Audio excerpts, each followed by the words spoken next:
Was Jesus even willing to be sacrificed for the sins of mankind? The answer is, no. And the proof is as follows. First, on several occasions, Jesus escaped from the Pharisees whenever they sought to kill him. This is mentioned in Matthew 12 verses 14 and 15 and John 8 verse 59 and John 10 verse 39. If Jesus was supposed to die for the sins of all mankind, he would not have escaped from the Pharisees. Rather, he would have simply allowed them to capture him and kill him. Second, Jesus prayed to God just before his capture, and asked for the cup to pass from him. This is mentioned in Matthew 26 verse 39. Jesus prayed saying, "My Father, if it is possible, may this cup be taken from me." The cup has been interpreted to mean the mortal danger that was looming over Jesus. If Jesus was supposed to die for the sins of all mankind, he would not have prayed to be saved from death.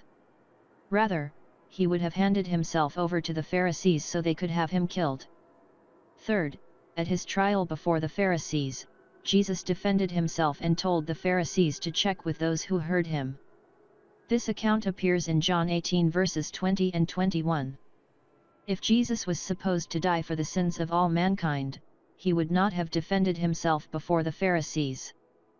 Rather, he would have stayed silent and allowed the Pharisees to have him killed, and fulfill his mission, as per the supposed divine plan. Fourth, Jesus implied that a terrible fate awaited the one who was to betray him, that is, Judas. Jesus said it would have been better if Judas was not born at all. This is mentioned in Matthew 26 verse 24. So, if Jesus was supposed to die for the sins of all mankind, then Judas would not have had a terrible fate for betraying Jesus. Rather, Judas should be understood as the man who helped arrange for the great sacrifice of Jesus.